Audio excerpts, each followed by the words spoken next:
بسم اللہ الرحمن الرحیم۔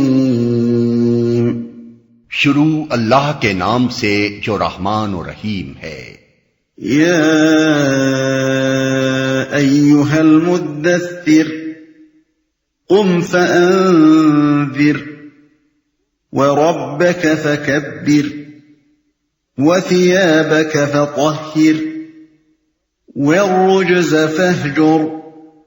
وَلَا تَمْنُن تَسْتَكْثِرْ وَلِرَبِّكَ فَاصْبِرْ۔ اے اوڑھ لپیٹ کر لیٹنے والے، اٹھو اور خبردار کرو اور اپنے رب کی بڑائی کا اعلان کرو، اور اپنے کپڑے پاک رکھو اور گندگی سے دور رہو، اور احسان نہ کرو زیادہ حاصل کرنے کے لیے، اور اپنے رب کی خاطر صبر کرو۔ اوڑھ لپیٹ کر لیٹنے والے۔ اوپر دیباچے میں ہم ان آیات کے نزول کا جو پس منظر بیان کرائے ہیں، اس پر غور کرنے سے یہ بات اچھی طرح سمجھ میں آ سکتی ہے کہ اس موقع پر رسول اللہ صلی اللہ علیہ وسلم کو یا ایھا الرسول یا ایھا النبی کہہ کر مخاطب کرنے کی بجائے یا ایھا المدثر کہہ کر کیوں مخاطب کیا گیا ہے؟ چونکہ حضور یکایک جبریل علیہ السلام کو آسمان و زمین کے درمیان ایک کرسی پر بیٹھے دیکھ کر ہیبت زدہ ہو گئے تھے، اور اسی حالت میں گھر پہنچ کر آپ نے اپنے اہل خانہ سے فرمایا تھا کہ مجھے اڑھاؤ۔ اس لیے اللہ تعالیٰ نے آپ کو یا ایھا المدثر کہہ کر خطاب فرمایا۔ اس لطیف طرز خطاب سے خود بخود یہ مفہوم نکلتا ہے کہ اے میرے پیارے بندے، تم اوڑھ لپیٹ کر لیٹ کہاں گئے؟ تم پر تو ایک کار عظیم کا بار ڈالا گیا ہے جسے انجام دینے کے لیے تمہیں پورے عزم کے ساتھ اٹھ کھڑا ہونا چاہیے۔ خبردار کرو۔ یہ اسی نوعیت کا حکم ہے جو حضرت نوح علیہ السلام کو نبوت کے منصب پر مامور کرتے ہوئے دیا گیا تھا کہ انذر قومک من قبل ان یاتیہم عذاب علیم، یعنی اپنی قوم کے لوگوں کو ڈراؤ قبل اس کے کہ ان پر ایک دردناک عذاب آ جائے۔ سورہ نوح آیت 1۔ آیت کا مطلب یہ ہے کہ اے اوڑھ لپیٹ کر لیٹنے والے، اٹھو اور تمہارے گرد و پیش خدا کے جو بندے خواب غفلت میں پڑے ہوئے ہیں ان کو چونکا دو، انہیں اس انجام سے ڈراؤ جس سے یقیناً وہ دوچار ہوں گے اگر اسی حالت میں مبتلا رہے۔ انہیں خبردار کر دو کہ وہ کسی اندھیر نگری میں نہیں رہتے ہیں جس میں وہ اپنی مرضی سے جو کچھ چاہیں کرتے رہیں اور ان کے کسی عمل کی کوئی باز پرس نہ ہو۔ رب کی بڑائی کا اعلان کرو۔ یہ ایک نبی کا اولین کام ہے جسے اس دنیا میں اسے انجام دینا ہوتا ہے۔ اس کا پہلا کام ہی یہ ہے کہ جاہل انسان یہاں جن جن کی بڑائی مان رہے ہیں ان سب کی نفی کر دے، اور ہاں کے پکارے دنیا بھر میں یہ اعلان کر دے کہ اس کائنات میں بڑائی ایک خدا کے سوا اور کسی کی نہیں ہے۔ یہی وجہ ہے کہ اسلام میں کلمہ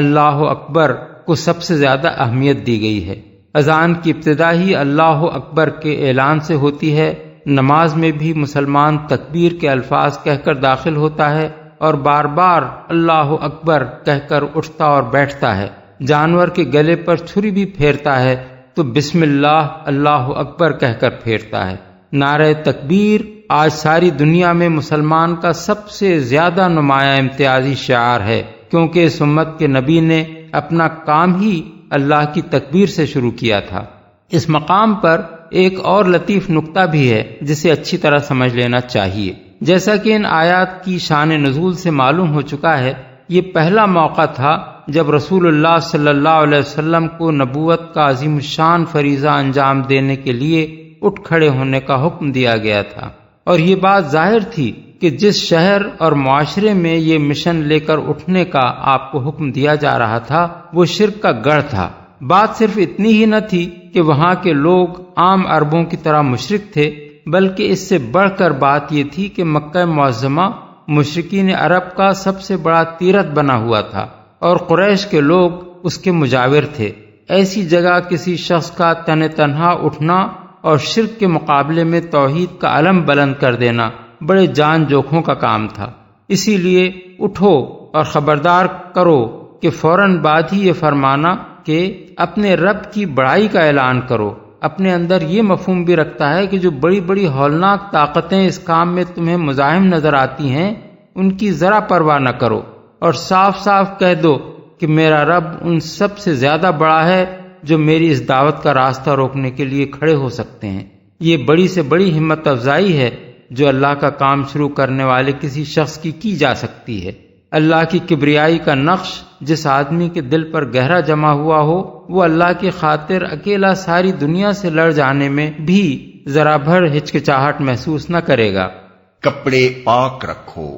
یہ بڑے جامع الفاظ ہیں جن کے مفہوم میں بڑی وسعت ہے۔ ان کا ایک مطلب یہ ہے کہ اپنے لباس کو نجاست سے پاک رکھو، کیونکہ جسم و لباس کی پاکیزگی اور روح کی پاکیزگی دونوں لازم و ملزوم ہیں۔ ایک پاکیزہ روح گندے جسم اور ناپاک لباس میں نہیں رہ سکتی۔ رسول اللہ صلی اللہ علیہ وسلم جس معاشرے میں اسلام کی دعوت لے کر اٹھے تھے وہ صرف عقائد و اخلاق کی خرابیوں ہی میں مبتلا نہ تھا بلکہ طہارت و نظافت کے بھی ابتدائی تصورات تک سے خالی تھا، اور حضور کا کام ان لوگوں کو ہر لحاظ سے پاکیزگی کا سبق سکھانا تھا۔ اس لیے آپ کو ہدایت فرمائی گئی کہ آپ اپنی ظاہری زندگی میں بھی طہارت کا ایک اعلیٰ معیار قائم فرمائیں۔ چنانچہ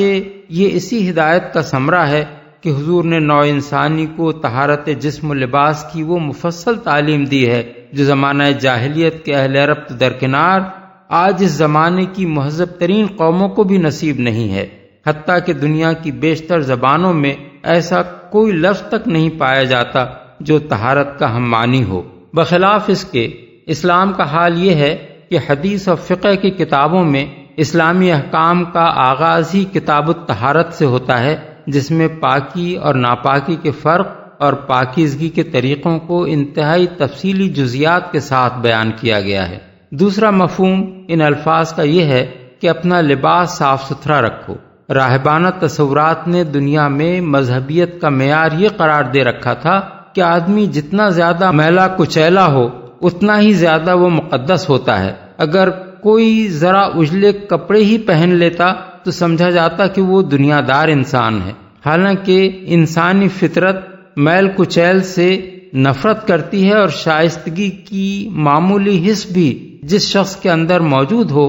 وہ صاف ستھرے انسان ہی سے مانوس ہوتا ہے۔ اسی بنا پر اللہ کے راستے کی طرف دعوت دینے والے کے لیے یہ بات ضروری قرار دی گئی کہ اس کی ظاہری حالت بھی ایسی پاکیزہ اور نفیس ہونی چاہیے کہ لوگ اسے عزت کی نگاہ سے دیکھیں اور اس کی شخصیت میں کوئی ایسی کثافت نہ پائی جائے جو طبائع کو اس سے متنفر کرنے والی ہو۔ تیسرا مفہوم اس ارشاد کا یہ ہے کہ اپنے لباس کو اخلاقی عیوب سے پاک رکھو۔ تمہارا لباس صاف ستھرا اور پاکیزہ تو ضرور ہو، مگر اس میں فخر و غرور، ریا اور نمائش، ٹھاٹ باٹ اور شان و شوکت کا شائبہ تک نہ ہونا چاہیے۔ لباس وہ اولین چیز ہے جو آدمی کی شخصیت کا تعارف لوگوں سے کراتی ہے۔ جس قسم کا لباس کوئی شخص پہنتا ہے اس کو دیکھ کر لوگ پہلی نگاہ ہی میں یہ اندازہ کر لیتے ہیں کہ وہ کس قسم کا آدمی ہے۔ رئیسوں اور نوابوں کے لباس، مذہبی پیشہ وروں کے لباس،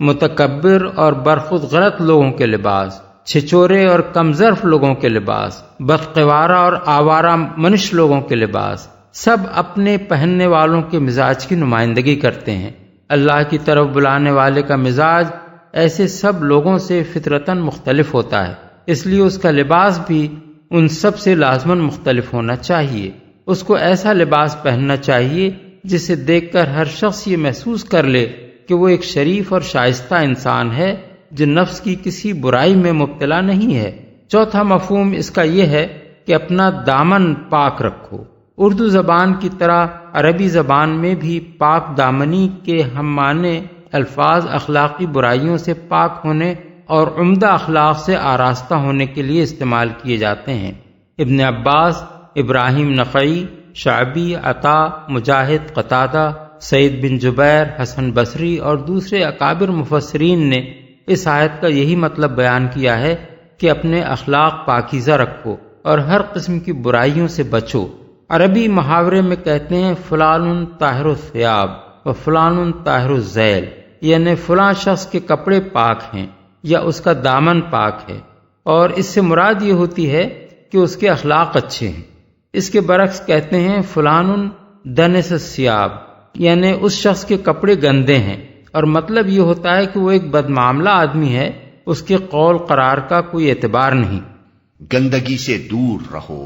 گندگی سے مراد ہر قسم کی گندگی ہے، خواہ وہ عقائد اور خیالات کی ہو یا اخلاق و اعمال کی یا جسم، لباس اور رہن سہن کی۔ مطلب یہ ہے کہ تمہارے گرد و پیش سارے معاشرے میں طرح طرح کی جو گندگیاں پھیلی ہوئی ہیں ان سب سے اپنا دامن بچا کر رکھو۔ کوئی شخص کبھی تم پر یہ حرف نہ رکھ سکے کہ جن برائیوں سے تم لوگوں کو روک رہے ہو ان میں سے کسی کا بھی کوئی شائبہ تمہاری اپنی زندگی میں پایا جاتا ہے۔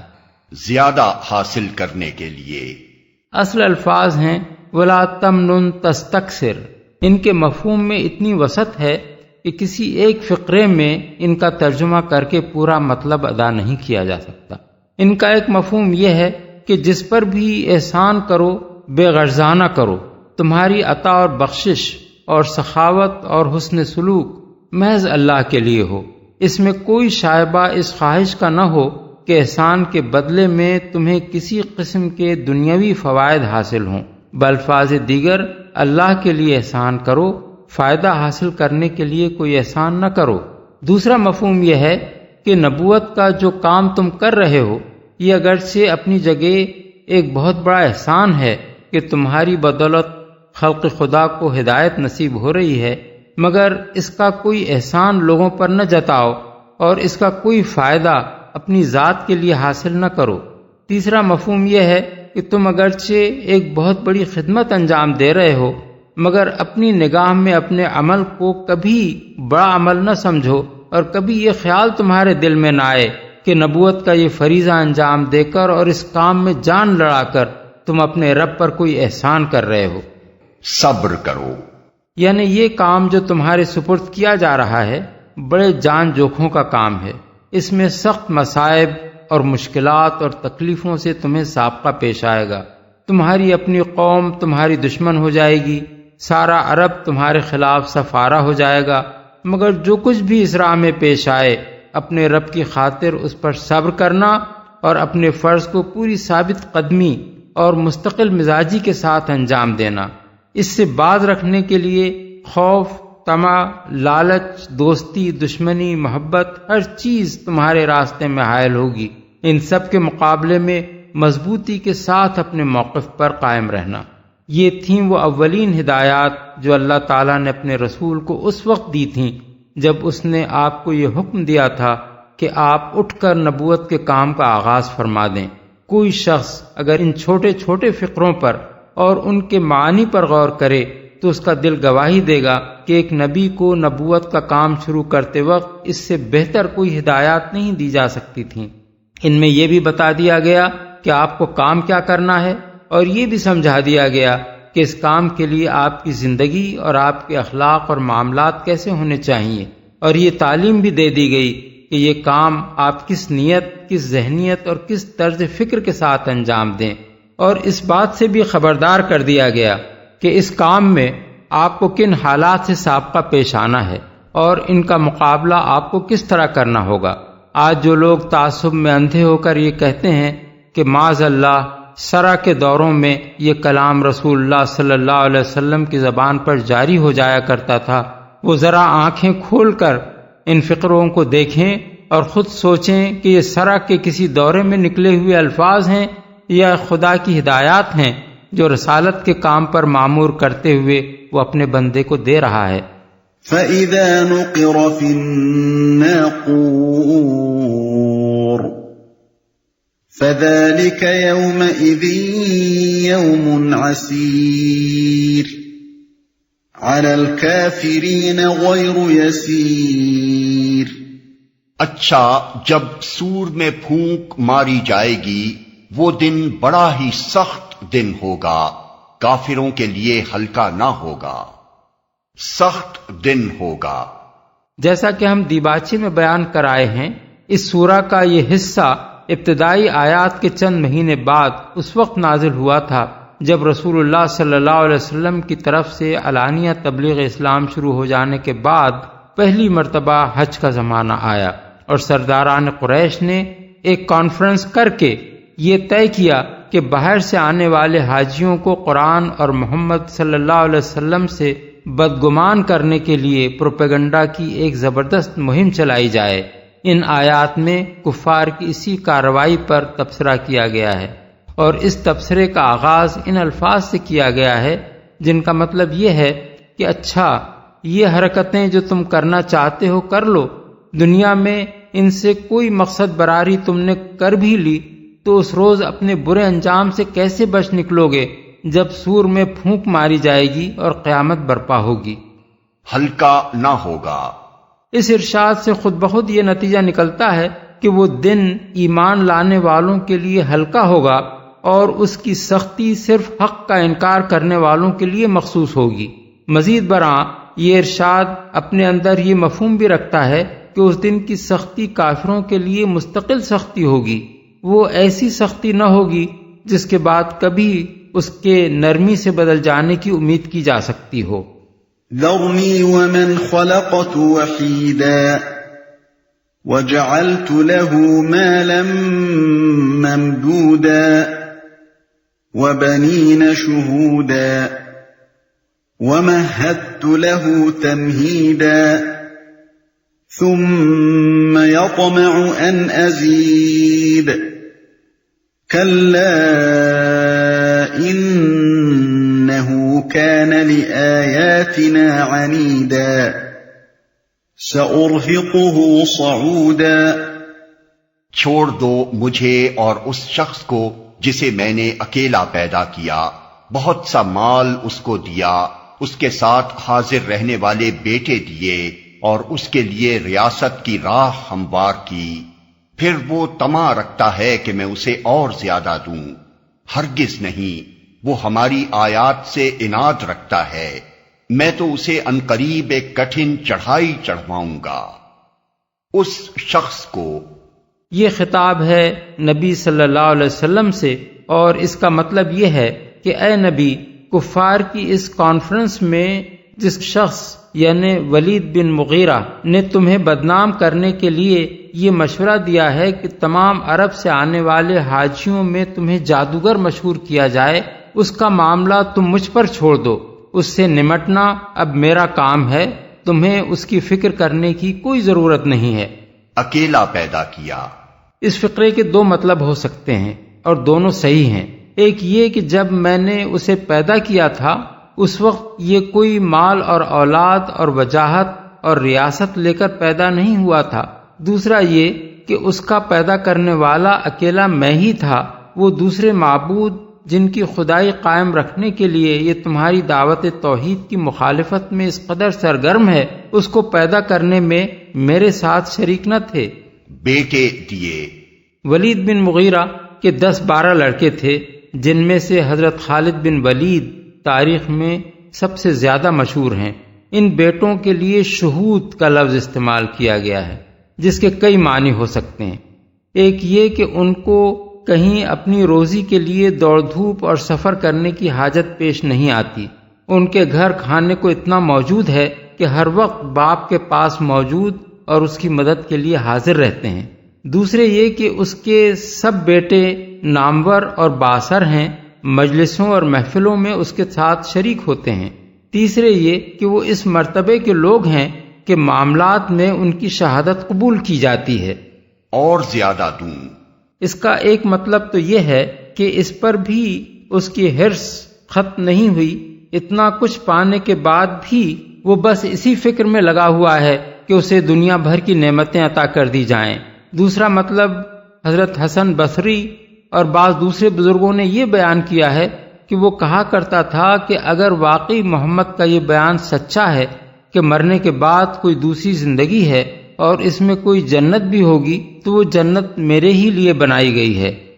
انه فکر وقدر فقتل كيف قدر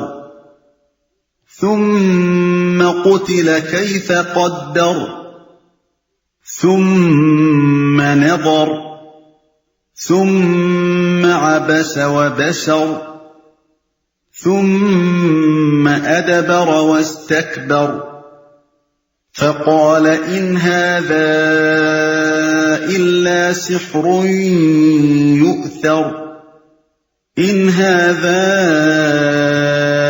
إلا قول البشر سأصليه سقر۔ اس نے سوچا اور کچھ بات بنانے کی کوشش کی تو خدا کی مار اس پر کیسی بات بنانے کی کوشش کی۔ ہاں، خدا کی مار اس پر کیسی بات بنانے کی کوشش کی۔ پھر لوگوں کی طرف دیکھا، پھر پیشانی سکیڑی اور منہ بنایا، پھر پلٹا اور تکبر میں پڑ گیا۔ آخر کار بولا کہ یہ کچھ نہیں ہے مگر ایک جادو جو پہلے سے چلا آ رہا ہے، یہ تو ایک انسانی کلام ہے، عنقریب میں اسے دوزخ میں جھونک دوں گا۔ انسانی کلام ہے۔ یہ اس واقعے کا ذکر ہے جو کفار مکہ کی مذکورہ بالا کانفرنس میں پیش آیا تھا۔ اس کی جو تفصیلات ہم دیباچے میں نقل کر چکے ہیں، ان سے یہ بات واضح ہو جاتی ہے کہ یہ شخص دل میں قرآن کے کلام الہی ہونے کا قائل ہو چکا تھا، لیکن اپنی قوم میں محض اپنی وجاہت و ریاست برقرار رکھنے کے لیے ایمان لانے پر تیار نہ تھا۔ جب کفار کی اس کانفرنس میں پہلے اس نے خود ان تمام الزامات کو رد کر دیا جو قریش کے سردار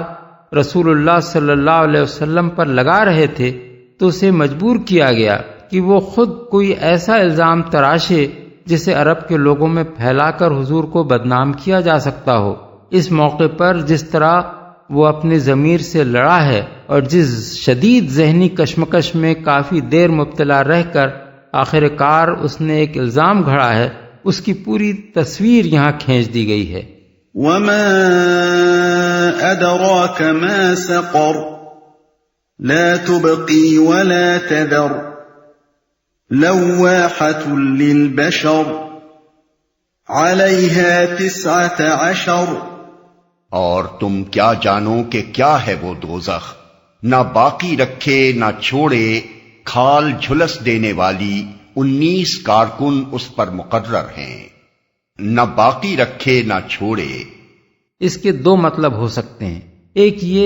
کہ جو شخص بھی اس میں ڈالا جائے گا اسے وہ جلا کر خاک کر دے گی، مگر مر کر بھی اس کا پیچھا نہ چھوٹے گا، بلکہ وہ پھر زندہ کیا جائے گا اور پھر جلایا جائے گا۔ اسی مضمون کو دوسری جگہ اس طرح ادا کیا گیا ہے کہ لا یموت فیہا ولا یحیا، یعنی وہ نہ اس میں مرے گا نہ جیے گا، سورہ الاعلیٰ آیت 13۔ دوسرا مطلب یہ بھی ہو سکتا ہے کہ وہ عذاب کے مستحقین میں سے کسی کو باقی نہ رہنے دے گی جو اس کی گرفت میں آئے بغیر رہ جائے، اور جو بھی اس کی گرفت میں آئے گا اسے عذاب دیے بغیر نہ چھوڑے گی۔ کھال جھلس دینے والی، یہ کہنے کے بعد کہ وہ جسم میں سے کچھ جلائے بغیر نہ چھوڑے گی، کھال جھلس دینے کا الگ ذکر کرنا بظاہر کچھ غیر ضروری سا محسوس ہوتا ہے، لیکن عذاب کی اس شکل کو خاص طور پر الگ اس لیے بیان کیا گیا ہے کہ آدمی کی شخصیت کو نمایاں کرنے والی چیز دراصل اس کے چہرے اور جسم کی کھال ہی ہوتی ہے، جس کی بدنمائی اسے سب سے زیادہ کھلتی ہے۔ اندرونی اعضاء میں خواہ اسے کتنی ہی تکلیف ہو، وہ اس پر اتنا زیادہ رنجیدہ نہیں ہوتا جتنا اس بات پر رنجیدہ ہوتا ہے کہ اس کا منہ بدنما ہو جائے یا اس کے جسم کے کھلے حصوں کی جلد پر ایسے داغ پڑ جائیں جنہیں دیکھ کر ہر شخص اس سے گھن کھانے لگے۔ اسی لیے فرمایا گیا کہ یہ حسین چہرے اور بڑے بڑے شاندار جسم لیے ہوئے جو لوگ آج دنیا میں اپنی شخصیت پر پھولے پھر رہے ہیں، یہ اگر اللہ کی آیات کے ساتھ عناد کی وہ روش برتیں گے جو ولید بن مغیرہ برت رہا ہے تو ان کے منہ جھلس دیے جائیں گے اور ان کی کھال جلا کر کوئلے کی طرح سیاہ کر دی جائے گی۔ وما جعلنا اصحاب النار الا ملائكة وما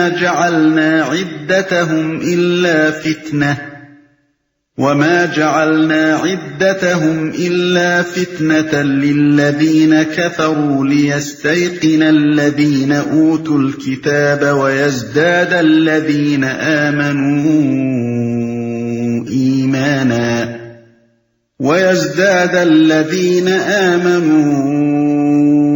إيمانا ولا يرتاب الذين أوتوا الكتاب والمؤمنون وليقول الذين في قلوبهم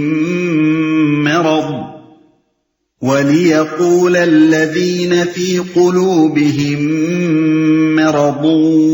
والكافرون ماذا أراد الله بهذا مثلا كذلك يضل الله من يشاء ويهدي من يشاء وما يعلم جنود ربك إلا هو وما هي إلا ذكرى للبشر۔ ہم نے دوزخ کے یہ کارکن فرشتے بنائے ہیں اور ان کی تعداد کو کافروں کے لیے فتنہ بنا دیا ہے تاکہ اہل کتاب کو یقین آ جائے اور ایمان لانے والوں کا ایمان بڑھے اور اہل کتاب اور مومنین کسی شک میں نہ رہیں اور دل کے بیمار اور کفار یہ کہیں کہ بھلا اللہ کا اس عجیب بات سے کیا مطلب ہو سکتا ہے۔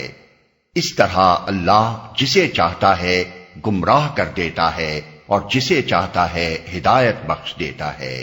اور تیرے رب کے لشکروں کو خود اس کے سوا کوئی نہیں جانتا، اور اس دوزخ کا ذکر اس کے سوا کسی غرض کے لیے نہیں کیا گیا ہے کہ لوگوں کو اس سے نصیحت ہو۔ ہم نے یہاں سے لے کر تیرے رب کے لشکروں کو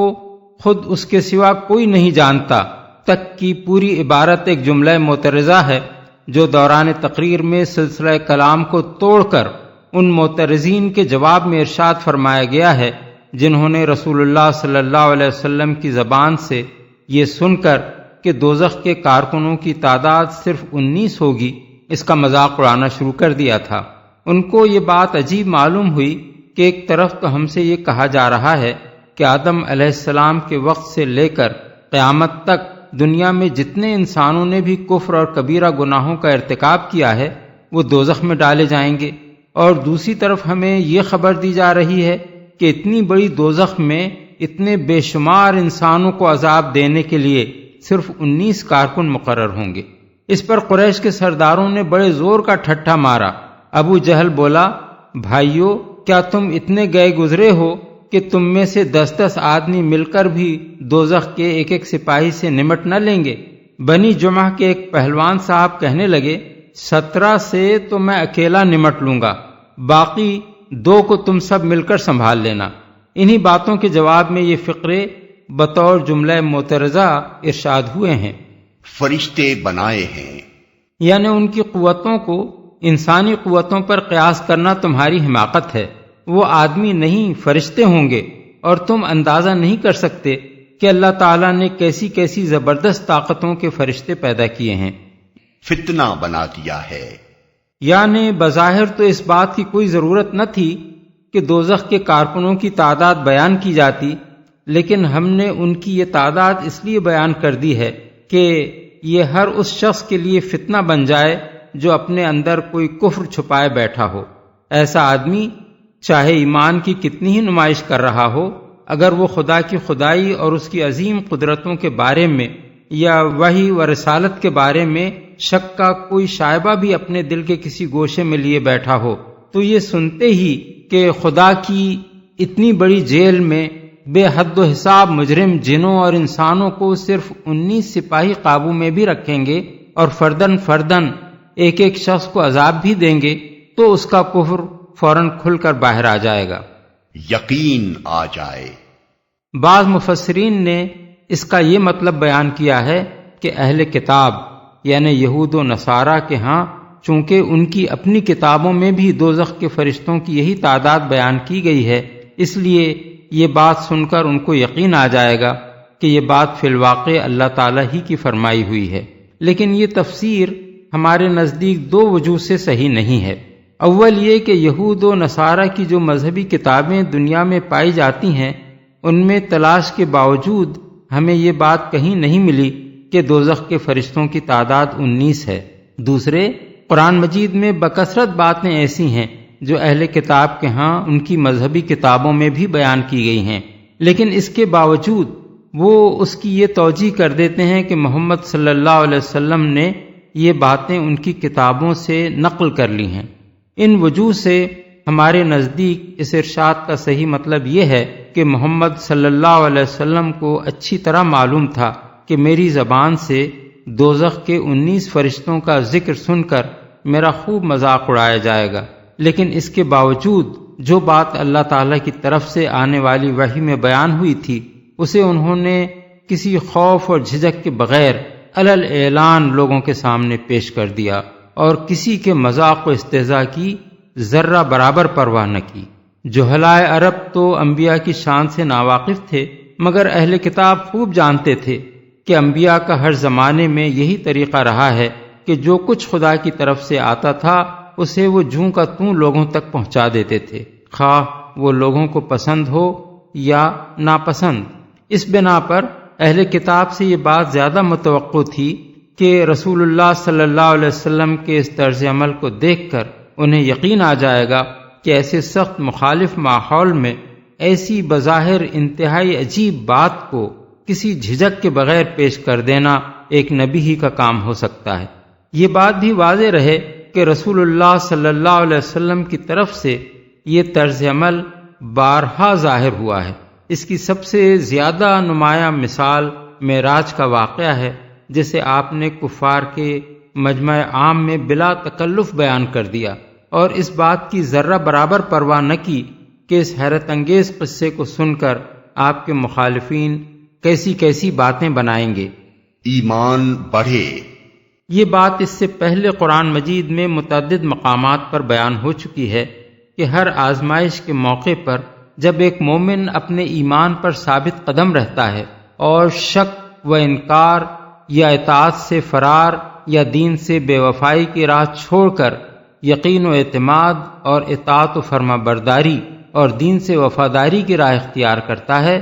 تو اس کے ایمان کو بالیدگی نصیب ہوتی ہے۔ تشریح کے لیے ملاحظہ ہو تفہیم القرآن جلد اول سورہ آل عمران آیت 173، جلد دوم سورہ الانفال آیت 2، سورہ التوبہ آیات 124 اور 125، جلد چہارم سورہ الاحزاب آیت 22، جلد پنجم سورہ الفتح آیت 4۔ دل کے بیمار۔ قرآن مجید میں چونکہ بالعموم دل کی بیماری سے مراد منافقت لی جاتی ہے، اس لیے یہاں اس لفظ کو دیکھ کر بعض مفسرین نے یہ خیال کیا ہے کہ یہ آیت مدینے میں نازل ہوئی ہے، کیونکہ منافقین کا ظہور مدینے ہی میں ہوا ہے، لیکن یہ خیال کئی وجوہ سے صحیح نہیں ہے۔ اول تو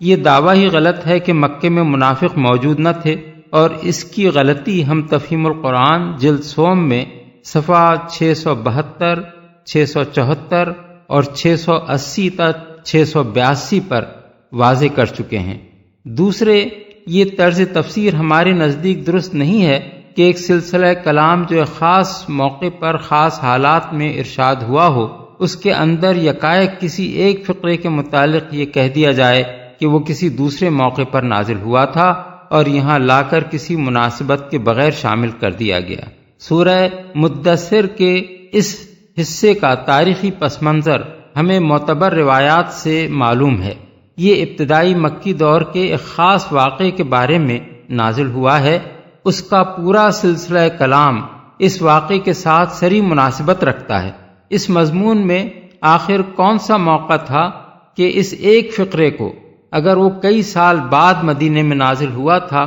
اس جگہ لا کر چسپاں کر دیا جاتا؟ اب رہا یہ سوال کہ یہاں دل کی بیماری سے مراد کیا ہے، تو اس کا جواب یہ ہے کہ اس سے مراد شک کی بیماری ہے۔ مکے ہی میں نہیں، دنیا بھر میں پہلے بھی اور آج بھی کم لوگ ایسے تھے اور ہیں جو قطعیت کے ساتھ خدا، آخرت، وحی، رسالت، جنت، دوزخ وغیرہ کا انکار کرتے ہوں۔ اکثریت ہر زمانے میں انہی لوگوں کی رہی ہے جو اس شک میں مبتلا رہے ہیں کہ معلوم نہیں خدا ہے یا نہیں، آخرت ہوگی یا نہیں، فرشتوں اور جنت اور دوزخ کا واقعی کوئی وجود ہے یا یہ محض افسانے ہیں، اور رسول واقعی رسول تھے اور ان پر وحی آتی تھی یا نہیں۔ یہی شک اکثر لوگوں کو کفر کے مقام پر کھینچ لے گیا ہے،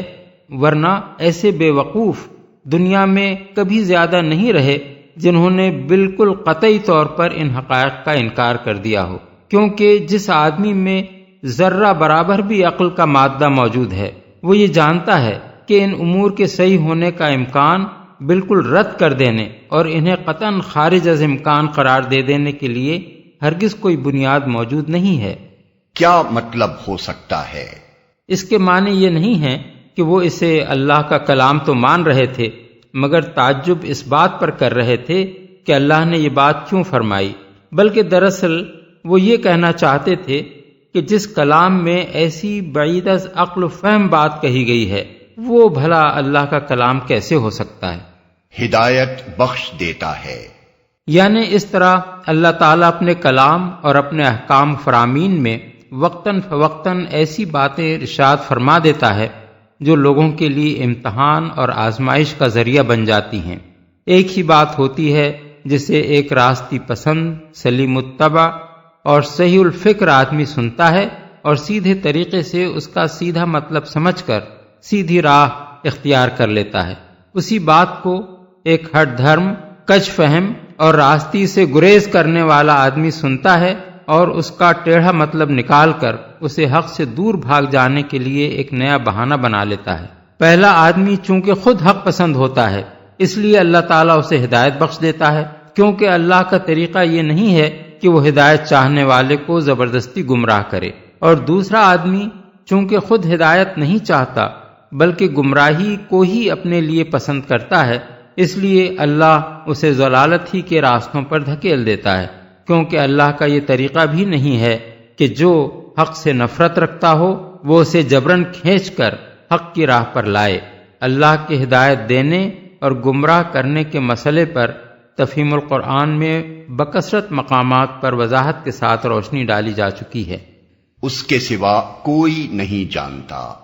یعنی اللہ تعالیٰ نے اپنی اس کائنات میں کیسی کیسی اور کتنی مخلوقات پیدا کر رکھی ہیں اور ان کو کیا کیا طاقتیں اس نے بخشی ہیں اور ان سے کیا کیا کام وہ لے رہا ہے، ان باتوں کو اللہ کے سوا کوئی بھی نہیں جانتا۔ ایک چھوٹے سے کرۂ زمین پر رہنے والا انسان اپنی محدود نظر سے اپنے گرد و پیش کی چھوٹی سی دنیا کو دیکھ کر اگر اس غلط فہمی میں مبتلا ہو جائے کہ خدا کی خدائی میں بس وہی کچھ ہے جو اسے اپنے حواس یا اپنے آلات کی مدد سے محسوس ہوتا ہے